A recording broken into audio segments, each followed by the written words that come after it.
Radio JV a Yesu lon mi be todo la lon a o. Mi dogbe na mi to mi afofo Yesu Kristo benko kwa sila di. Ame si benko mi lese le moanua ele nye dogbe de la Emmanuel pe diama udia ple novi bubu a o. Le mi abe tanya gans yo son kone be MS de Media Service Diffusion. To e me ami de nou fia gede o de go. Eye reyi ami le ponu poku do gbogbo kokwe epe nu nana onti. Eye egbe ami la gba yeji gbogbo kokwe pe gbogbo kokwe pe gome sese enu subo le ke gbogbo kokwe ele wo na mi gba so mi so le wo e gombe gbogbo kokwe enye ameke mawu Yesu Kristo a eso dade mi agbo be na le ba ro plan mi e ba no tu mi do ne ba gba no bo apana mi ne mi ate azon le ajinwele ta mi aso gome jeje ada si na ma o fofo ma unu son kata to mi de ape na o mi so bubu nti kokwe na e la be na e ga wo nwe na mi e na be na mo nu popo to re si asumi asi be na mi aga ba no tepesia aga ido aji puri ola papa mi so do pe gbanto ana gbogbo kokwe mi le pompo kuro nti o nto ba de do pi o afia e anabe eju osusu okola promidola o na si na ni gome akpebe na eba je gome de Yesu Kristo ben kono amen amen enyo apena tojino la o pe mpolo katan ma one yira mi gbogbo re mu le botero wa kia mo pasi le me kola nya po nwo ne egbela nya yiro nana ene opocho oji mi wo mi ame to se nu ku mi ame ku po nu e gbogbo kokko ta ne pere nya ji egbela nya yeji ma so gbe adashi na fofo osiko ina yeji ida pele ni kanye be ma ba ko mi wado nya yiro pe amenele ya oji gbogbo o pe gome sese ikemi akpole korente to ba gbale gbanto etame vive popoi amewo egblo be na amebubula nuku dowowo amebubula nya gbogbodi amebubula gbogbo o dodopo amebubula gbegbogbo bubu fomeviwo amebubula gbebubu fomeviwo pe gome dede amen. amen Gbogbo siwo si anugome nye nyachi sile vevie wu alesi nye kpone diasi le go katame ne de uzan gbogbo me nunana sia zigede wu ple epe pedento sinye gbogbo vo nyanya penunana la anyene kuhi gede siwo metomiele egbeala di ade akpoto gbogbo wo pe gome sese nye dedefia pe nunana etonlia nunya plesijeje pe nyala enye eve mamleo enye nunana si gbogbo kokwela nami tso ma ugbo si de monami be miagede gbogbo menuwo me be mianya satana pe gbogbo von mawu pe gbogbo kple amegbeto pe gbogbo nunana sia na mieteŋu dia jesi nuwɔna aɖewo nufiafiawo kple nɔnɔme aɖewo kple bubuawo siwo gbɔgbɔmenuwo va la dzɔ tso nunana sia seɖoƒe li na wu ɖeɖefia ƒe nunana eve bubuawo nya ɖeɖefia siwo na le nya sia me la ku ɖe afi si nuwɔna si ŋu nyakuɖo la dzɔ tso ko ŋu gake gbɔgbɔwo ƒe gɔmesese de ŋgɔ wu dzɔdzɔmetɔ le eƒe dɔwɔwɔ me abe nunana enyi bubuawo dometɔ ɖe sia ɖe ene. Ena nyatakaka siwo manya wɔ be woakpɔ ne menye nenema o la sɔleme hã la. Dɔ si nunana la wɔna. Gbɔgbɔ siwo sea nu gɔme ƒe nunana na míesea gbɔgbɔwo ƒe nɔnɔme kple woƒe dɔwɔwɔ gɔme si gbɔ dzɔdzɔmetɔ ŋu. Ena míete ŋu dea vovototo gbɔgbɔme dɔ aɖe Mawu, Satana alo amegbetɔ ƒe dzɔtsoƒe me eye woɖea gbɔgbɔawo ŋutɔ ƒe nɔnɔme fiana. Ele bɔbɔe be woatɔtɔ Satana ƒe gbɔgbɔ ƒe dɔwɔwɔwo kple Mawu ƒe gbɔgbɔ la tɔ. Satana dze agbagba ye sia yi be yeawɔ aʋatso gbɔgbɔ kɔkɔe la ƒe dɔwɔwɔ. Wonya Satana be enye ameblela, alakpafofo kple eda. Dzesi de ŋkɔ siawo katã na míekpɔa ayemɔ siwo menya kpɔna dziasi bɔbɔe o eye wodze aɖaŋu siwo wozãna tsɔ hea ame vɔ̃ɖiwo vɛ ye sia yi si wòate ŋui. Zi geɖe la, eƒe aʋatsokakawo nyea nu si ŋu kakaɖedzi le ale gbegbe be ame ate ŋu ada vo kuɖa ne ame aɖe si nunana si gbɔ dzɔdzɔmetɔ ŋu si nye gbɔgbɔ si wosea nugɔme mele afi ma o. Ne ɖe gbɔgbɔ vɔ̃wo ƒe dɔwɔnawo dzena gagla ye sia yi abe ale si miesusu nɛ ene la, anye ne susu aɖeke manɔ nunana sia ŋu be wòanɔ anyi o.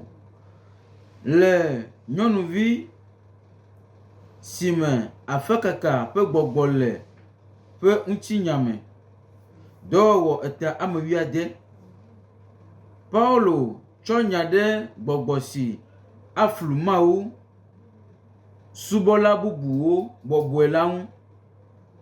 Nyɔnuvia gblɔa nyateƒea ne egblɔ be ŋutsu siawo nye Mawu Dziƒoʋĩtɔ la ƒe dɔlawo eye wole gbeƒã ɖem ɖeɖekpɔkpɔ ƒe mɔ na mi, gake gbɔgbɔ si na agbe la tso Satana gbɔ. Nu ka tae gbɔgbɔ vɔ̃ ado alɔ apɔstoloawo alea? Elabena menye nyanyuie la alo eƒe subɔsubɔdɔwo ƒe nyonyo be ame ma tɔgbe nadze wo yome o, eye ana ame geɖe nasusui godoo be nyɔnuvia le apɔstoloawo ƒe ɖoƒe me. Nudzɔdzɔ ƒe dɔwɔwɔ kple ale si wòhiã egbea. Gbɔgbɔ siwo sea nugɔme ƒe nunana la le eya ŋutɔ ƒe gbugbɔ gadzɔ kpɔm le xexea me ƒe akpa gãtɔ egbea. Woate ŋu akpɔe le Mawu ƒe ame geɖewo ƒe subɔsubɔdɔ me le fifi gbugbɔ gadzɔ sia me. Ele vevie ŋutɔ be nunana sia nanɔ dɔwɔwɔ me ale be sɔleme hã la nawɔ eƒe dɔdeasi le eƒe blibo dede katã me eye wòatsrɔ̃ vɔ̃ɖitɔ la ƒe dɔwɔwɔwo. Gbɔgbɔ vɔ̃wo sɔgbɔ le xexea me egbea abe ale si wonɔ le Yesu ƒe ɣeyiɣia kple sɔlemeha gbãtɔ ƒe ɣeyiɣia me ene. Woɖea woƒe tameɖoɖo vɔ̃wo fiana gagla. Nunana sia si gbɔ dzɔdzɔmetɔ ŋu hiãna duta nyanyui gblɔlawo kple dɔwɔla siwo le dɔ dzi vevie le toa subɔ nyigba siwo dzi gbɔgbɔ yɔyɔ, Satana subɔsubɔ kple vivime nuwɔwɔ le dzidzim ɖe edzi le la dzi. Gbɔgbɔwo ƒe gɔmesese le nunana ƒe dɔwɔwɔ. Dɔ gbãtɔ si dze ƒãa wu si gbɔgbɔ siwo sea nugɔme ƒe nunana wɔnae nye be woaɖe gbɔgbɔ vɔ̃wo ƒe anyinɔnɔ afia le amewo ƒe agbenɔnɔ me alo le sɔleme hawo me. Ke hã nunana sia wɔa dɔ hã tsɔ da nyagblɔɖi megbedeasi, nufiafia alo nu si gbɔ dzɔdzɔmetɔ ŋu ƒe ɖeɖefia tsoƒe kpɔ. Ame si le nunana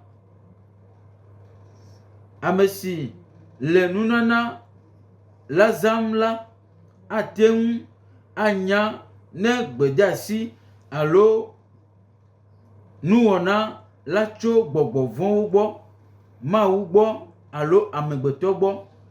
Ne ame si le nunana la zãm la ɖe gbɔgbɔ vɔ̃wo ƒe dzɔtsoƒe si nuwɔna alo gbedeasi la tso fia la, ate ŋu aɖe afia hã.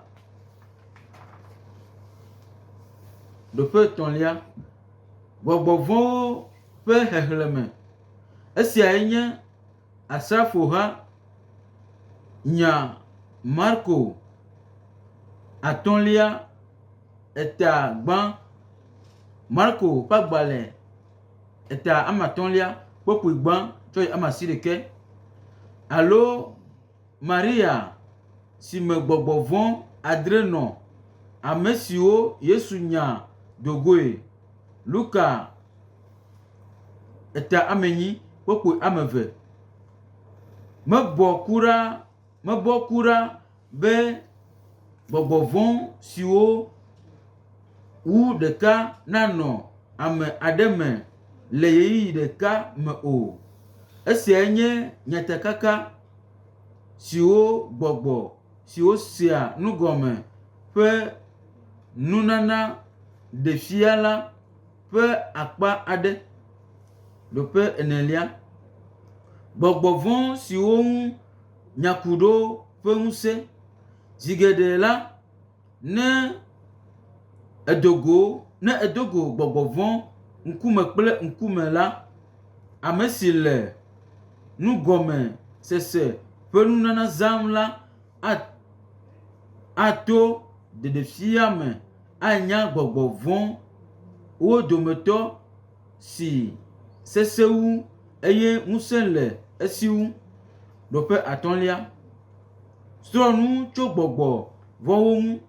Zi geɖe la, gbɔgbɔ vɔ̃ wona nyatakaka le wo ɖokui si to nuƒoƒo me na ame si wonya be ekpɔ woƒe anyinɔnɔ dzesi le mɔ si gbɔ dzɔdzɔmetɔ ŋu nu eye ŋusẽ le esi be woanyawo adogoe gake esi wònye be woate ŋu akpɔ mɔ be gbɔgbɔ vɔ̃wo nada alakpata la, nunya anɔ eme be míabu nyatakaka siwo wonana la be wonye nya siwo ŋu ɖikeke le eye wo ka ɖe esiwo gbɔgbɔ kɔkɔe la na wole mɔ si gbɔ dzɔdzɔmetɔ ŋu ko. Gbɔgbɔwo ƒe gɔmesese mena xɔse kplɔa wodoa goe ye sia yi o. Togbɔ be gbɔgbɔ siwo sea nugɔme ƒe nunana le vevie hafi woate ŋu aɖe ame nyuie hã la, eya ɖeɖe mesɔgbɔ o. Ele be woawɔ dɔ le ɖeka wɔwɔ me kple xɔse ƒe nunana kple nukunuwo wɔwɔ ƒe nunana. Ame siwo si nunana siawo le eye le ye kpɔa dzidzedze wu le ɖeɖekpɔkpɔ tso gbɔgbɔ vɔ̃wo si me ƒe subɔsubɔ doa me. Amen. Amen. Enyo nke masɔ kpekpe nyi bena le míaƒe hawo me la, nu sia hã ehiã gbogbo ɖe ŋutɔ le ha me. Gbɔgbɔ vɔ̃ ƒe sidzedze ɖe bɔ gbea la ena be míedzi na bena le ha me la ake na nunana trakɔ sia nyi bena nyatakaka xɔƒe le français gbe mea wo be service de renseignement. Ha sia ha ɖo la ɖo nu si ke mi le yɔ le français gbe be service de renseignement eƒe gbetɔ le gbɔ bena nyatakaka xɔƒe. Nu sia nu si ke mi kpɔna le hamea me, enya si ke amea le kplɔ ta le gblɔ la, Mawu me lea, Mawu ƒe nya le zã, gbɔgbɔ vɔ̃ me nya ya. Nɔnɔme ɖewo le wozena, ame ɖewo wɔna nɔnɔme ɖewo le hawo me. Vɔ esi ke mi ɖo nyatakaka ƒe xɔƒe le anyikpɔ be dzi le dzɔ amea ele wɔ alo ele wɔ nɔnɔme wɔn akpa le akpa ye. Ame ɖewo lea ame vɔ̃ɖiwo nyi ne kpɔ ŋkume na wo kpɔa ɔɖo anya zi ɖeka be amea enya ɖe le si ena be hiã service de renseignement alo nyatakaka xɔƒea le veve ɖe ŋutɔ le hamea me. Ya ma nɔ eme ya wa mi la baka edã kple akekle, dzakpata, ekpɔwo, fribowo, elã hamehamewo wola nɔ hamea me vɔa mi ma nya be woawo ye wonyi o. Vɔa ne mi ɖo nyatakaka xɔƒe la, míakpɔ de dzesi do kaba awɔ dɔ so ŋuti. Ne ya mele me o la wa míakeke míanɔ yi nenema. Bon, míasɔ gbade míayi ɖo gbɔtia dzi. Xɔse ƒe nunana yi ke míakpɔ le Korintotɔwo ƒe agbalẽ gbãtɔ tame 8 kpokpoe ame 11. Egblɔ bena ame bubu la xɔse ƒe gbɔgbɔ. Xɔse ƒe gbɔgbɔ. Xɔse ƒe gbɔgbɔ. Míayi dzi kɔ ku ɖo game. Esi xɔse do ƒome kple nu siwo womekpɔna o ta la, xɔse ƒe nunana ye nye ŋutete tɔxɛ siwo na ame si ɖea xɔse ƒe dzidzenu tɔxɛ aɖe fiana le esi Mawu ƒonu kpli wo ta. Mawu ɖea ɖikeke ɖe sia ɖe ɖa le eŋu le mɔ si gbɔ dzɔdzɔmetɔ ŋu nu eye wòtsoa xɔse tɔxɛ aɖe si ɖea mɔ nɛ be wòawɔ aƒetɔ la ƒe tameɖoɖo dzi. Togbɔ be agbeme nɔnɔme siwo tsitre ɖe wo nɔewo ŋu eye wòtsitre ɖe wo nɔewo ŋu le eme hã, enye xɔse ƒe dzidzenu tɔxɛ aɖe si Mawu na xɔsetɔ si yɔ fũu kple gbɔgbɔ ne dɔ si wòtsɔ nɛ la bia nu geɖe wu xɔse ƒe dzidzenu dzro. alo si le xexea me katã. Dɔwɔwɔ gã aɖe le xɔse ƒe nunana ŋu wu dzidzemewo ƒe xɔse si tsina tso xɔse ƒe nuku gbãtɔ si hiã na ɖeɖekpɔkpɔ si Mawu do ɖe míaƒe dziwo me. Kpɔ Romatɔwo ƒe agbalẽ 20:3. Xɔse si le amewo katã si la toa vovo le xɔse toa ƒe tsitsi ƒe afɔɖeɖe nu. Xɔse si le amewo katã me tsina ne woɖe Mawu ƒe nya la kple xɔse mazazã le agbeme nɔnɔmewo me ate ŋui. Tsi va ɖo afi si kɔkɔ ŋutɔ, gake xɔse ƒe nunana la ƒe xɔse le dɔ si de ŋkɔ wu xɔse si le amewo katã si ƒe seƒe gãtɔ kekeake gɔ̃ hã. Gbegɔmeɖela aɖewo yɔe be xɔse tɔxɛ. Esiawo fia xɔse si Gbɔgbɔ Kɔkɔe la na, si kpɔa míaƒe nuhiahiãwo gbɔ le nɔnɔme tɔxɛ siwo sesẽ ŋutɔ me. Esia fia be xɔse ƒe nunana la mele xɔsetɔa si tegbe o. Eɖeɖe fia ɖe sia ɖe nye xɔse ƒe nunana si to vovo.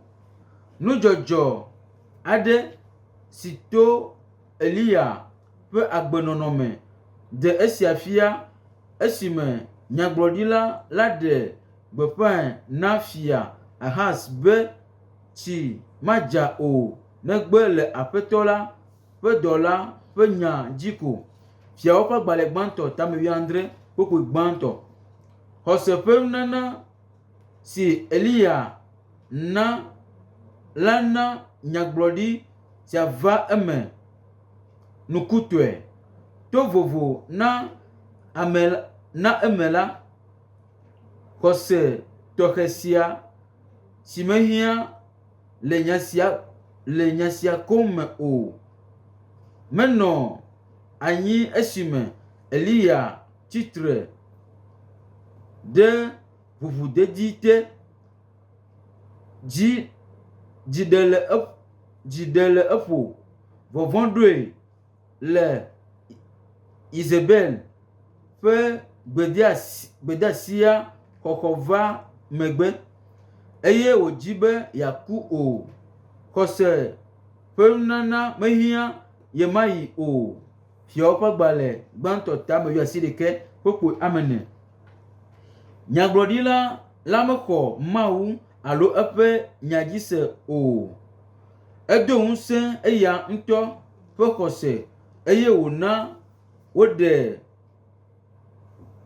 ŋu ɖe Mawu ŋu eye dzi ɖo eƒo esime Yehowa gblɔ nɛ be dɔla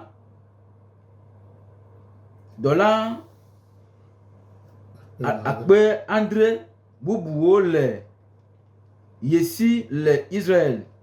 Mawu dzi be nànya be yeate ŋu ayi ŋgɔ dzideƒotɔe esi nenyae be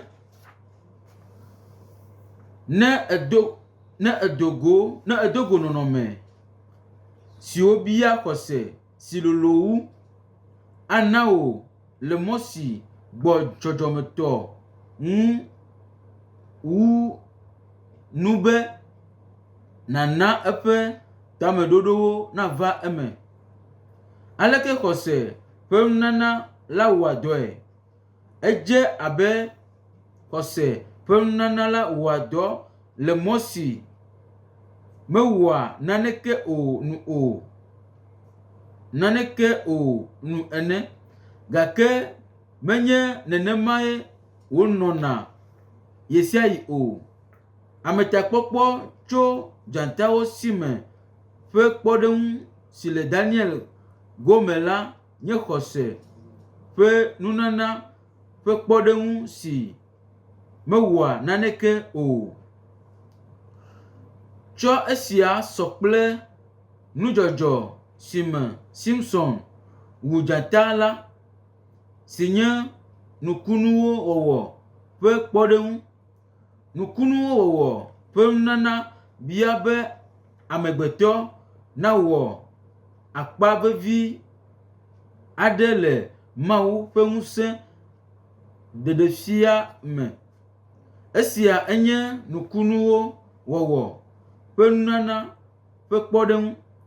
Xɔse ƒe dɔwɔwɔ si mewɔa naneke o ƒe dzedzeme sia tsoa nyateƒe siwo nye be zi geɖe la ewɔa dɔ le yesiayi le ɣeyiɣi ɖeka me kple nunana bubu siwo dze ƒã wu le kpɔɖeŋu me. Nukunuwo wɔwɔ ƒe nunana, dɔyɔyɔ ƒe nunanawo kple bubuawo gbɔ. Xɔse ƒe nunana hã wɔa dɔ to sededewo ƒe nyawo kple xɔse nyawo gbɔgblɔ me be mexɔe se eya ta meƒo nu. Korinto ƒe agbalẽ evelia eta ame 4 kpokpoe ame 8. Nya siwo Mawu ƒe ame gblɔna ne gbɔgbɔ la ve la, Mawu de megbe na wo abe ɖe wole nu ƒom nɛ ene. Nu siwo dona tso eme medzɔna enumake o, gake wodzɔna enumake. Ɖoƒe gbãtɔ, gbɔgbɔ vɔ̃ la ƒe nɔnɔme. Eyae nye nu si le eƒe dɔwɔna me si ate ŋu anye alakpadada dɔlélewo heheve abe kansa, ŋkumaʋumaʋu, mutus kple bubuawo, agbegbegblẽnɔnɔ alo nugbegblẽ ɖe sia ɖe. Ɖoƒe velia, gbɔgbɔ vɔ̃ la ƒe ŋkɔ kpɔɖeŋu ɖedzesi geɖewo li siwo do tso xɔse ƒe nunana sia me to nya la dzi. Ɖoƒe gbãtɔ, Yosua de se na ye kple dzinu be wòatsi tre. Yosua ƒe agbalẽ ta ame 1 kpokpoe ame 12 tsɔ yi ame 14. Ɖoƒe velia, Eliya tsɔ eƒe nya ɖu yame ƒe nɔnɔme dzi. Fiawo ƒe agbalẽ gbãtɔ eta ame 17 kpokpoe gbãtɔ. Yakobo ƒe agbalẽ ta ame 5 kpokpoe ame 17. Ɖoƒe 3lia, Paulo zi ɖoɖoe na Elima. Dɔwɔwɔ ƒe agbalẽ ta ame 8 kpokpoe ame 11. Ɖoƒe 4lia, Petro drɔ̃ ʋɔnu Anania kple Safira. Dɔwɔwɔ ƒe agbalẽ ta ame 5. Biblia fia xɔse ƒe nya ƒe gɔme ɖo se. Akpɔe wòava eme le sedede sia ŋuɖoɖo me be mixɔ Mawu dzi se. Marko ƒe agbalẽ ta ame 11 kpokpoe 22 tsɔ yi 23. Wo tameɖoɖo kpli kpawo adze edzi. Yob ƒe agbalẽ ta 22 kpokpoe 28. Ɖoƒe 8lia, dɔyɔyɔ ƒe nunanawo yi ke miakpɔ le Korinto ƒe agbalẽ gbãtɔ eta ame 20 kpokpoe ame 11.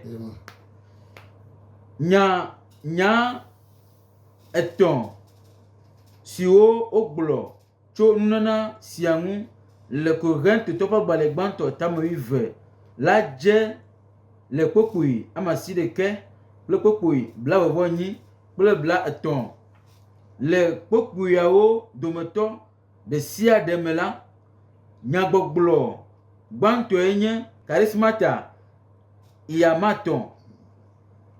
Nya eve siawo le agbɔsɔsɔ me eye gɔmeɖeɖe si sɔ enye dɔyɔyɔ ƒe nunana. Dɔyɔyɔ ƒe nunanawo wɔa dɔ le mɔ si gbɔ dzɔdzɔmetɔ ŋu nu tsɔ da dɔlélewo dzɔdzɔme mɔnu aɖeke ƒe kpekpeɖeŋu manɔme. Enye gbɔgbɔ kɔkɔe la ƒe ŋusẽ si xɔa ame aɖe ƒe ŋutilã tsoa eƒe dɔlélea ƒua gbe eye wòtsoa woƒe vevesese ƒua gbe be yeada gbe le eŋu. Ŋutinu si le dɔyɔyɔ ƒe nunanawo ŋu. Ɖoƒe gbãtɔ be woaɖe dɔnɔwo kple fukpelawo eye wòatsrɔ̃ Abosam ƒe dɔwɔwɔwo le amegbetɔwo ƒe ŋutilã me. Yohanes ƒe agbalẽ gbãtɔ 3:8 dɔwɔwɔwo ƒe agbalẽ 1:36 kple Luka ƒe agbalẽ 1:19 ɖoƒe evelia be woaɖo kpe edzi be Kristo nye Mawu ƒe vi. Yohanes ƒe agbalẽ 1:36-38 ɖoƒe etɔ̃lia be woaɖo kpe Mawu ƒe nya edzi. Marko ƒe agbalẽ 1:19-20 dɔwɔwɔ ƒe agbalẽ 3:7-29 kple 33 ɖoƒe enelia be woahe luvɔwo ava nyanyuie la ƒe gbedeasi gbɔ. Mateo ƒe agbalẽ 4:23-25 ɖoƒe atɔ̃lia be woakafu Mawu.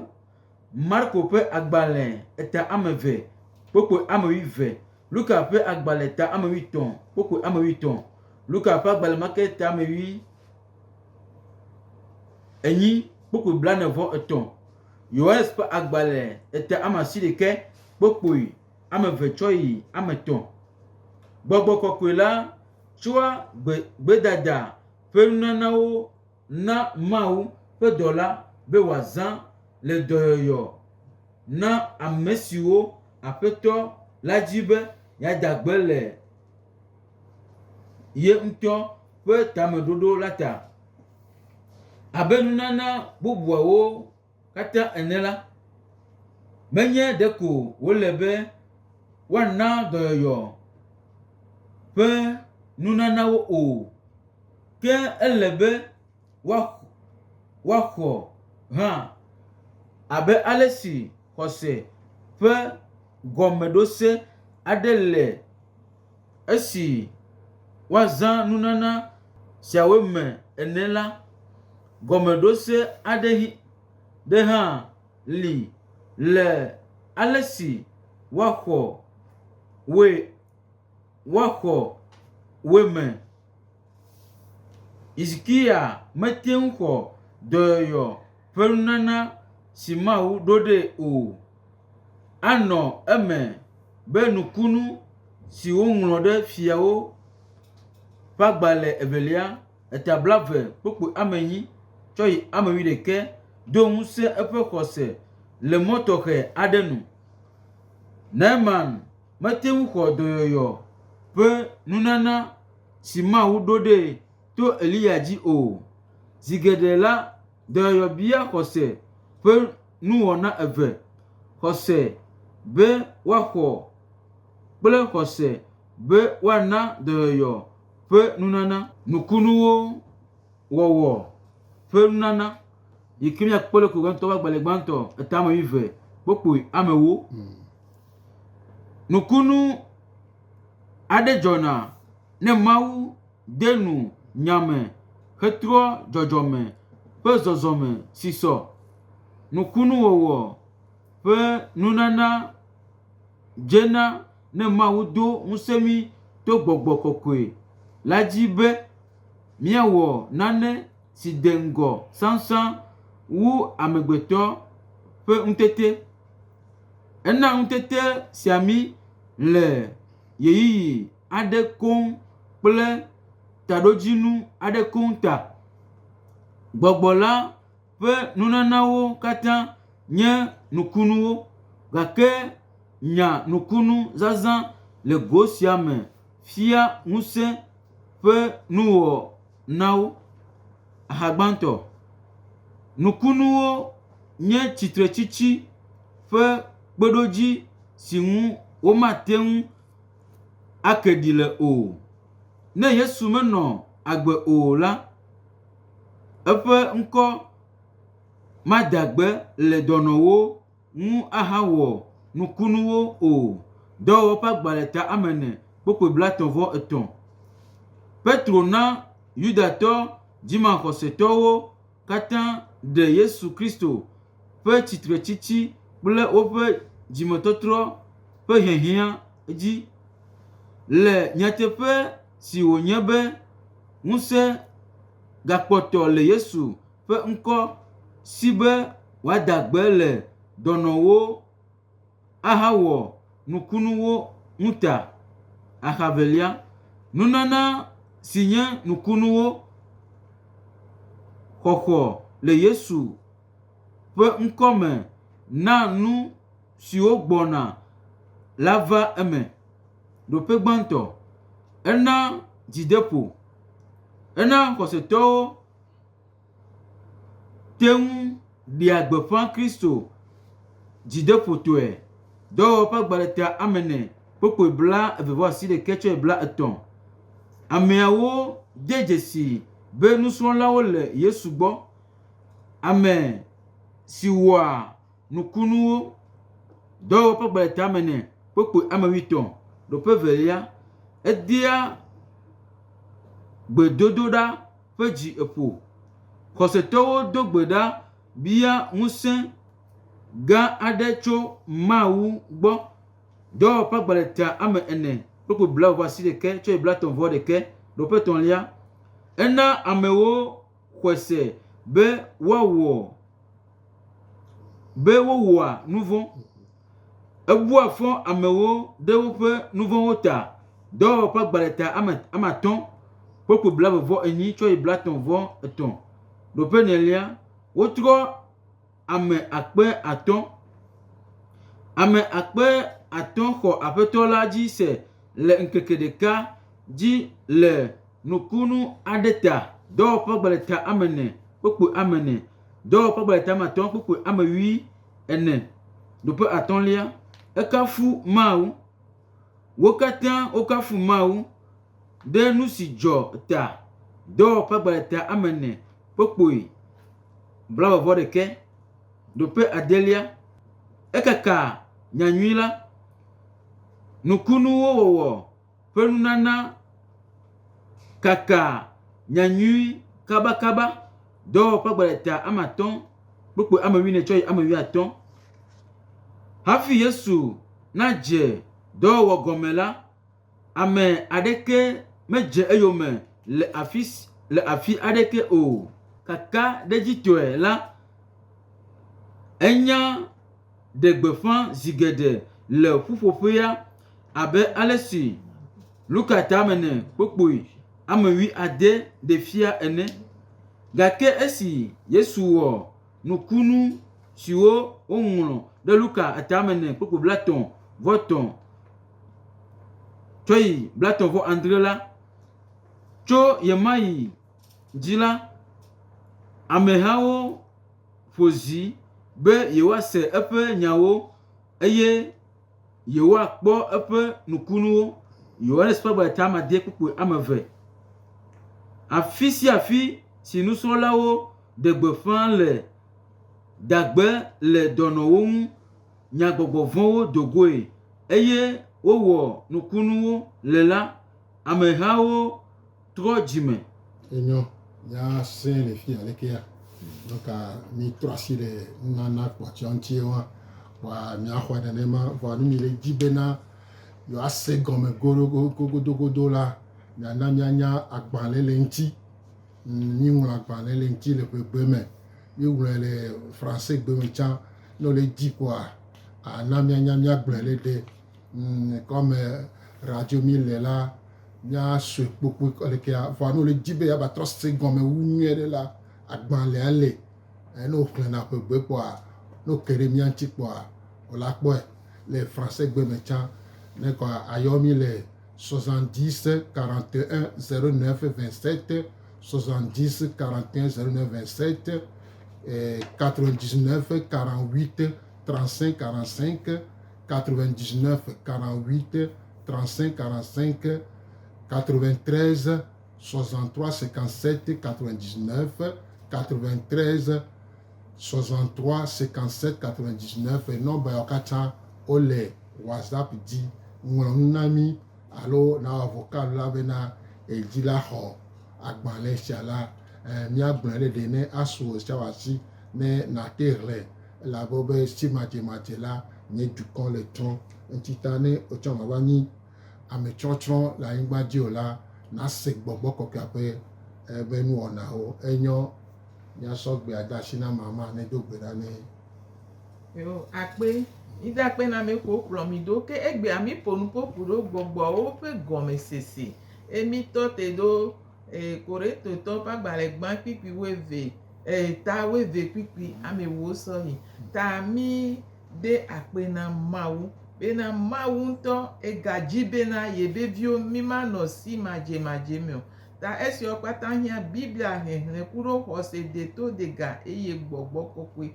la de pe mi o de go le mi ape agbe me papa mi de akpe na obe na eso gbogbo kokwe na mi be na wa pron mi eye wa wonu na mi wa na be na mi anye Kristo to ke o sina o duna ji emi ma chasio ebe dogba ye gbe la ogba ye je gbe la gbogbo kokwe ye ji la mo pa gbe ma mo pe ji me ame o mo ganya lo don la o kake wa tite wa si wa tite eye wa honu wa tite eye wa di o papa akpe na o bubu na o kokwe won Yesu Kristo bin kom amen amen Amen.